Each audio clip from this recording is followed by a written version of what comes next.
అదే RTV app వార్తల్ని క్షణాల్లో చదివే అవకాశం ఉంటుంది. ఒక న్యూస్ పేపర్, ఒక టెలివిజన్ ఛానల్ మీ చేతుల్లో ఎప్పుడూ ఉంటాయి.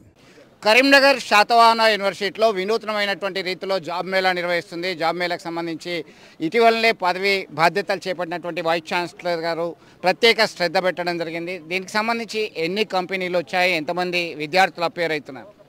సో ఈరోజు శాతవాహన యూనివర్సిటీ చరిత్రలో మొట్టమొదటిసారిగా ఈ మెగా జాబ్ మేళా ఇస్తున్నాము.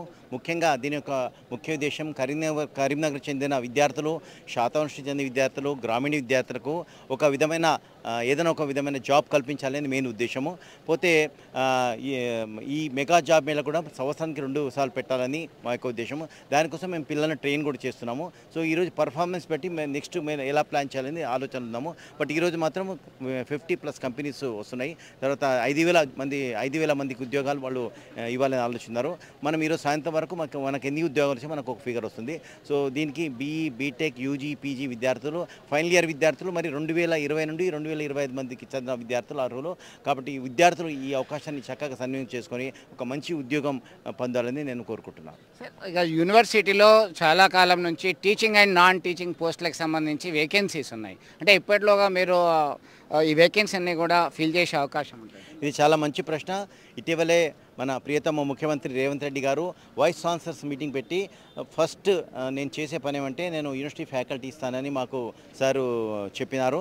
సో త్వరలో మనకు యూనివర్సిటీ ఫ్యాకల్టీ సంబంధించిన ఒక శుభవార్త గవర్నమెంట్ నుండి వస్తుంది.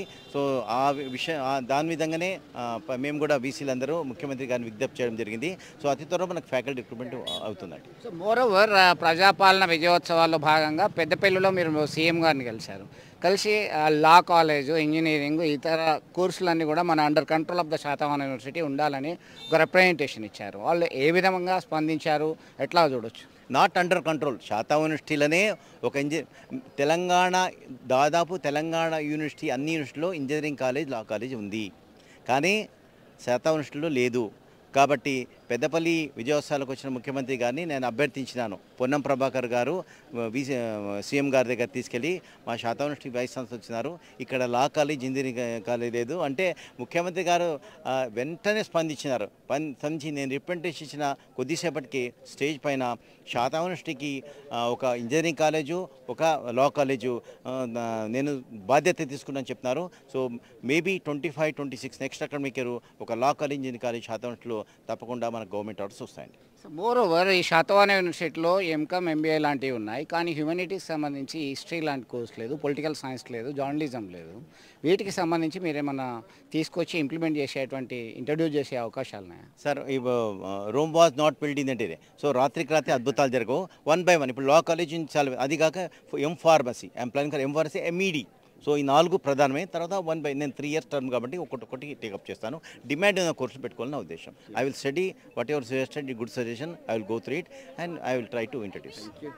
సో మొత్తం మీద పిల్లలకి కమ్యూనికేషన్ స్కిల్స్ నేర్పించడంతో పాటు కావాల్సినటువంటి కోర్సులను ఇంట్రడ్యూస్ చేయడానికి రిప్రజెంటేషన్ చేయడం జరిగింది. ప్రభుత్వం సైతం సానుకూలంగా స్పందించని చెప్పి అభిప్రాయం వ్యక్తం చేస్తున్నటువంటి పరిస్థితి. వీడియో జర్నలిస్ట్ సుమంత్తో కలిసి చంద్రశేఖర్, RTV, శాతవాహన యూనివర్సిటీ.